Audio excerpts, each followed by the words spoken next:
Awesome. So good job, everybody. Thanks for participating over the last couple weeks. Sorry that I was behind on handing out gifts, but you know, we can play catch up. It's no big deal. Hi, Athena. So yay, I'm so excited. All right, so what I want to show you is how to use the reversible stamps and tell you a little bit about what that means. So Mountain Air is one of the reversible stamp sets that Stampin' Up has put out. And I'm excited to get to show it to you. So this is the sample that I made, and we're going to kind of take it apart, and I'm going to show you the different pieces, and I'm going to give you my best hints and tips and tricks. I'm hopefully going to be able to do that without getting too much other stuff in the way. I don't know, I feel like that's a lot of me and not a lot of my work surface. Sorry, we got a couple of other things in the way.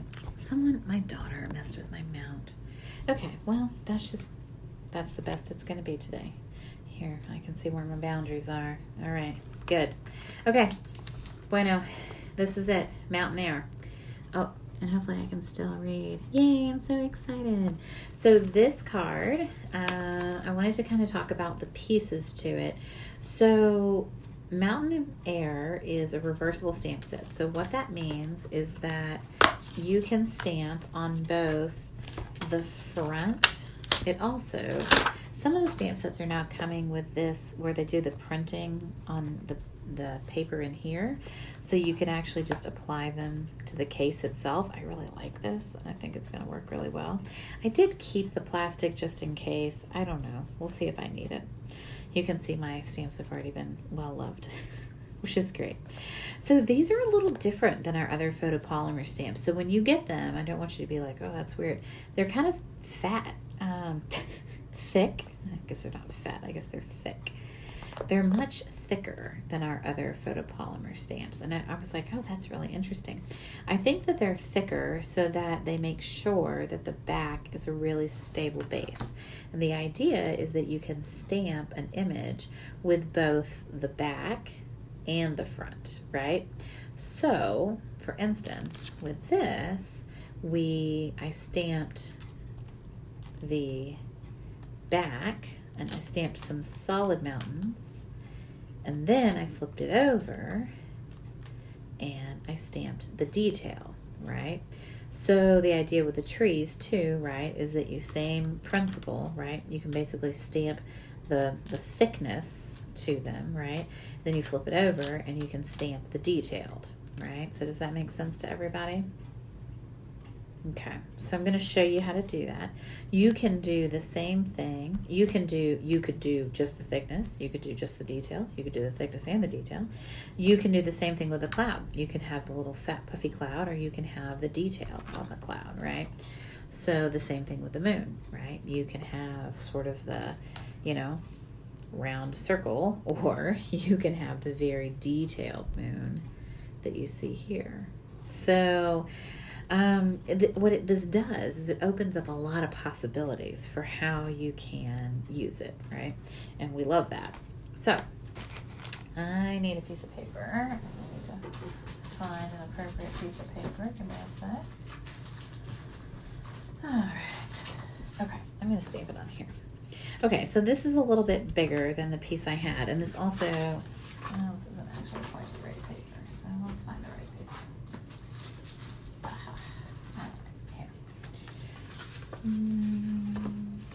All right, so Fluid 100 is our watercolor paper, and it's very nice. I like it a lot. It is smoother. It's a smoother bond than what we had before as a watercolor paper. Oh, there's also a die set that comes with this, and this is one of the little trees in the die set. I used the die set on one piece of this. Sorry, I don't know where the die set is right now, but all right. So to make this card, you need a piece that is, the watercolor paper is 3.5 by 3.5. Yeah, 3.5 by 3.5. So we're going to use our new little tiny paper cutter. So when you do a starter kit right now, you get this paper trimmer, this tiny one, as an add-on. It's an extra freebie. So it's $99. You still get the $125 of whatever you want. But then on top of that, you get an extra stamp set, whatever stamp set you want. You also get this tiny paper cutter, and you get a fun set of the DSP, right? And it's a sampling of all like the spring. It's not every single one, but it's most of the spring DSPs. It's very, very fun. And I've been playing around with the birthday one. Come back tomorrow for a blog post with the birthday cards. I'm super excited about that. That koala, oh my God, he's so cute. Hi, Patsy, how's it going? Okay, so you're gonna get a piece of the Fluid 100 that's 3.5 by 3.5. You're going to need an aqua painter of some kind. Yeah. And we're going to need a couple of colors of ink. We're going to need,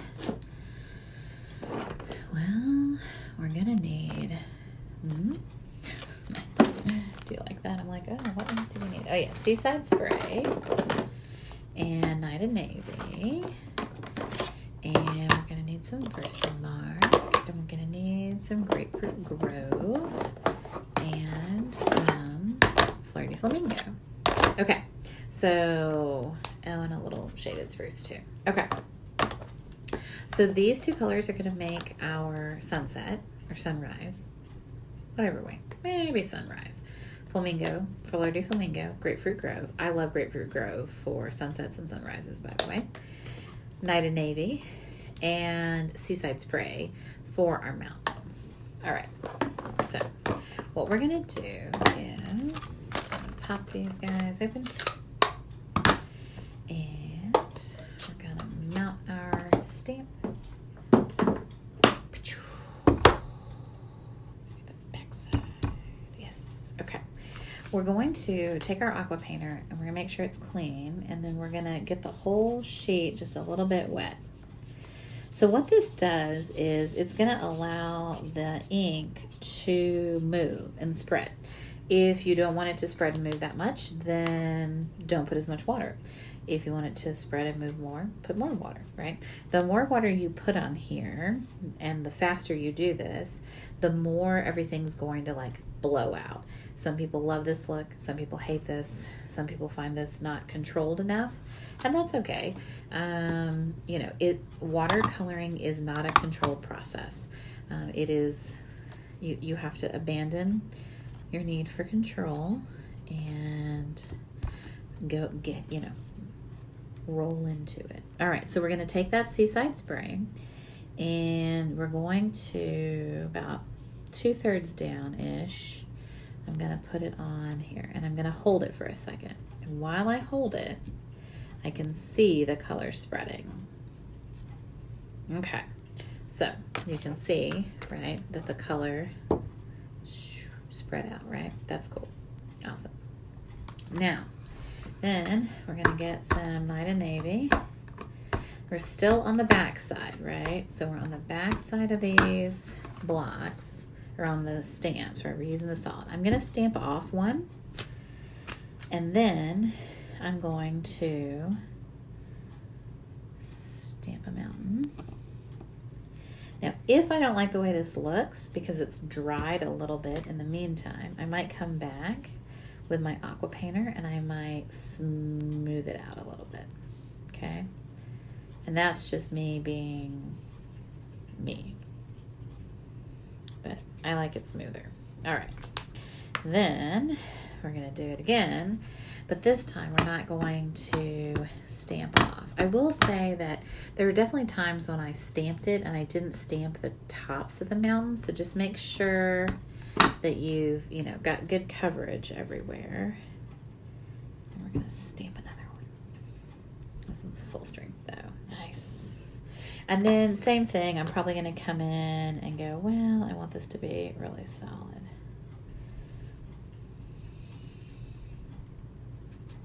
Okay.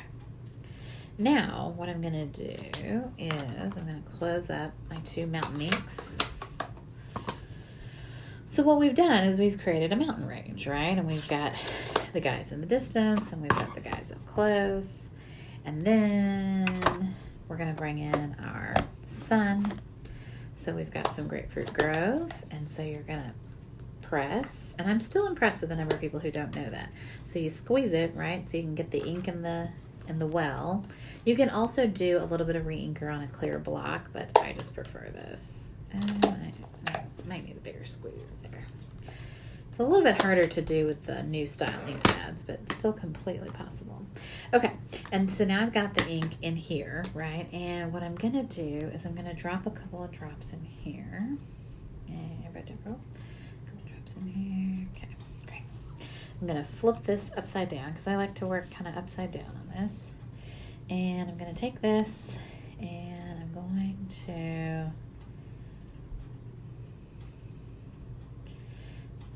start to fill that in. Now, here's the deal.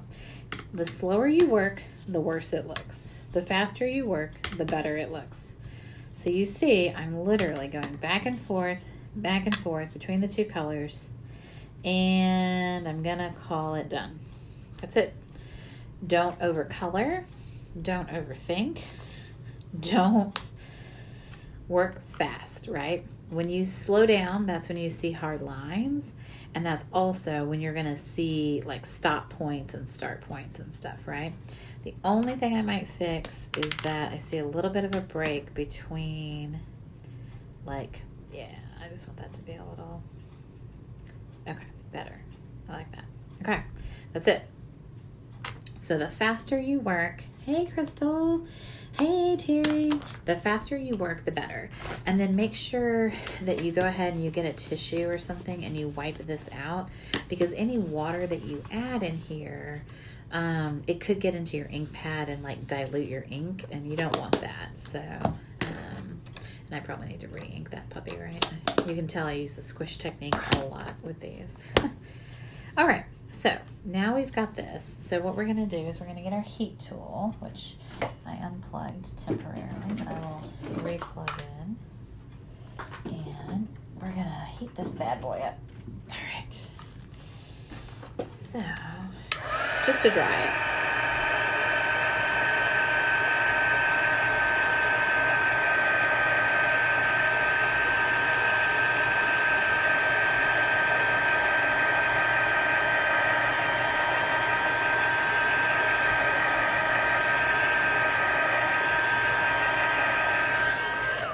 Okay. And then what we're going to do is put my paper over because I have a fresh side to see. So I need to clean this.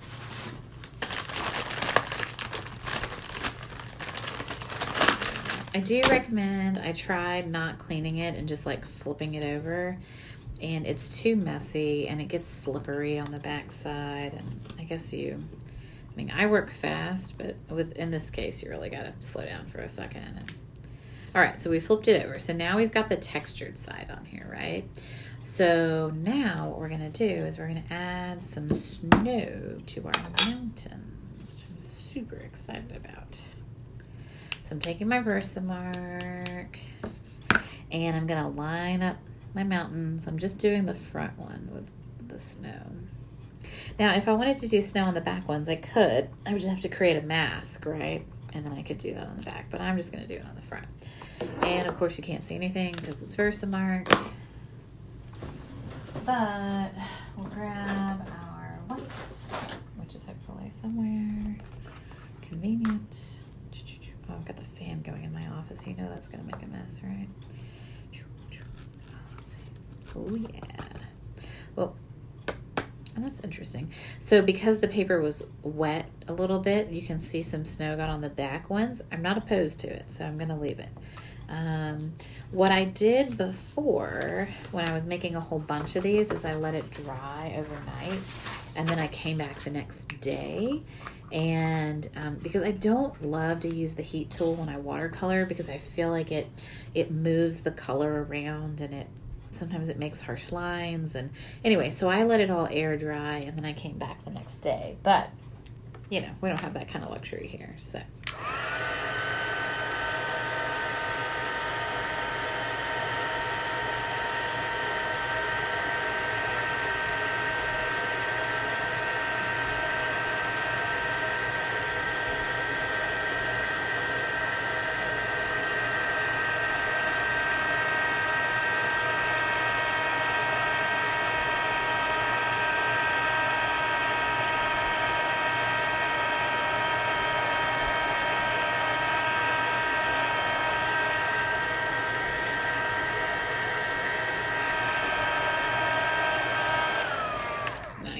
Awesome. All right.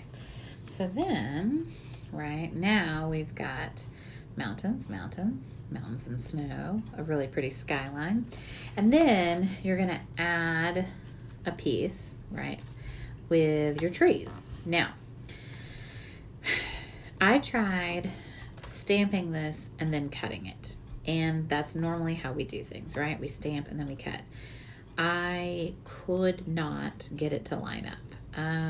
So I cut and then I stamped, and I thought it was much easier. So if you have this stamp set and die set and you're like struggling, try cutting and then stamping. So I did shaded spruce on shaded spruce so that I wouldn't have to do any more stamping. I was like, after making a whole bunch of these, I was really tired.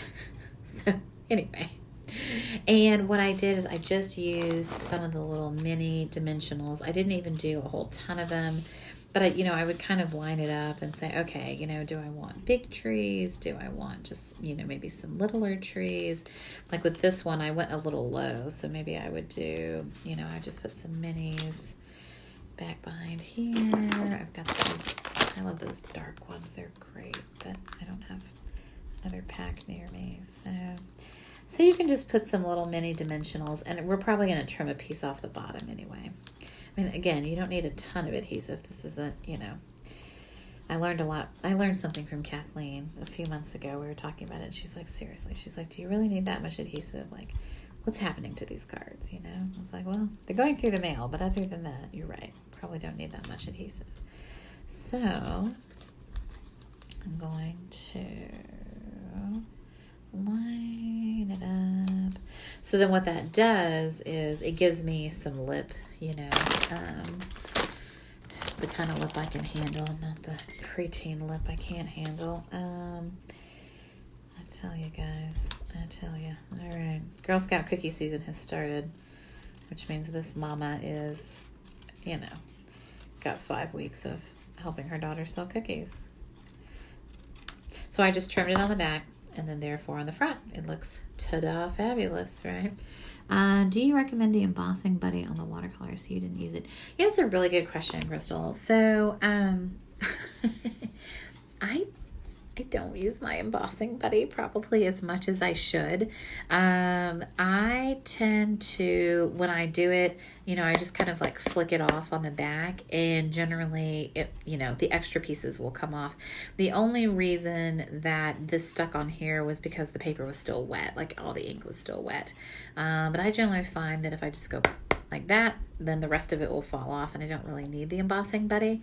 Water paper, our old water paper was very gritty and very clingy, and so it was definitely something that I would recommend. But our new water paper is pretty smooth, and so I don't really think it's necessary.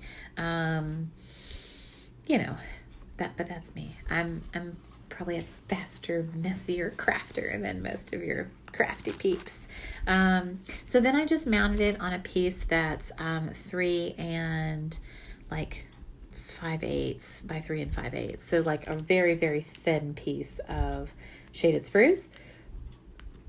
And then that's from the Well Written Words. That's a really sweet die set. And then the paper is from the annual catalog, and there's like wood grain, and there's this linen paper, and then a bunch of flowers. I forget what that paper's called, but and then it's on Seaside Spray cardstock, because it's really nice and it picks up the blue of the mountains. So that's my card for today. What's the new watercolor paper called? Fluid 100. It says it's 100-pound paper, 100% cotton. Fluid 100. So you get 10 sheets. Am I right? Yeah, 10 sheets, and they're an odd size. They're 5 by 7. So, for these, so I'm usually pretty economical about how I use it. So like for these, I did half. I did 3.5 and 3.5, and then I have like a long strip at the bottom. So you get 10 sheets of the Fluid 100, and it's got the color is more white than our old watercolor paper, so it's closer to white than kind of this weird off-white cream color that we had before. It also has less texture, so it holds stamped images better. Pressed petals. Thank you, Crystal. You're amazing. I knew someone would know on here. So it holds your stamped images better because it's less textured. It's got... it has the look and quality, right, of a watercolor paper, the thickness for sure, stuff's not going to buckle or anything like that, but it's gorgeous. So these reversible stamps are really fun, and I love that it gives you options. So one of the other reversible stamps is the Lily stamp set. That's the free one in Celebration, and then this is one of them, and I feel like we have like one or two others as well, but I would have to think about this. So yay, I hope you love this. Those of you that are in our swap, this is my swap, and you will be getting this, so do not worry. You have one of these coming, Terry and Patsy and Kim, and I will be getting those out before I leave out of town this weekend. So my goal is to get those out Friday, Saturday, so that you'll have them way in advance of our team meeting. If you're not a Stampin' Up! Demonstrator and you're thinking about joining, message me. I'm happy to answer questions, dispel any myths, and we have a great team. We meet once a month on Zoom. It's a lot of fun. You can hear and see everyone. We meet on the third Monday of the month. This month we're meeting on the fourth Monday just because I can't be here on the third Monday. And we do lots of fun things. We do swaps. We have projects that we do every month. I'm missing one of my projects and I don't know where it went. I'm wigging out, but it's okay. My office was a huge mess, and then I cleaned it up, and I thought I had it under control. I'm sure no one can relate to that. But yeah, happy to be here. Thanks for watching. Share, comment, and remember, if you share, you're entered to win a prize, and if you comment, you're entered to win a prize. If nobody shares, then you need to tell me you shared, if you share, by the way, because I can't figure out how to tell if you shared later, which is weird. But tell me if you shared. Yay, I'm glad, Crystal. And then you'll be entered to win prizes. So next week, when I come back on live, I will tell you who won. And I won't be on live on Wednesday because I'll still be out of town. So I'll probably be, I'll do Facebook Live on Thursday. And hopefully I'll have a fun project planned for you. I think I've got an idea for something. So, okay, cool. All right. I really appreciate each and every one of you. I have a whole bucket of swaps that I want to share with you. Really beautiful cards. Oh, I do want to show you this though. So I don't like Valentine's Day. I don't know if you guys know that. But my upline's upline, if we're in the top 10 of her group in the month for sales, she sends us a card, which is really nice. And this is the Valentine's Day card that she sent. And I love it. It is not overly gushy. Happy Valentine's Day. And then on the inside it says, love you lots.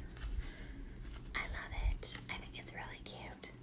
I think you know who's going to get this, but I love this Valentine's Day card. She used the new basket. Like we've got this new weave. I don't know. It goes with the tropical suite. She used that embossing folder and just a touch of the linen thread. I love it. And I think she fussy cut those arrows, which is insane, but really cute. So anyway, I had to show you guys that because I thought it was really awesome. So it's really fun. So yay, thanks for sharing. Kim, I'm so glad you came. Crystal, I'm glad you loved it. And I appreciate each and every one of you. I hope that you have a wonderful week, and I'll talk to you later. Bye, guys.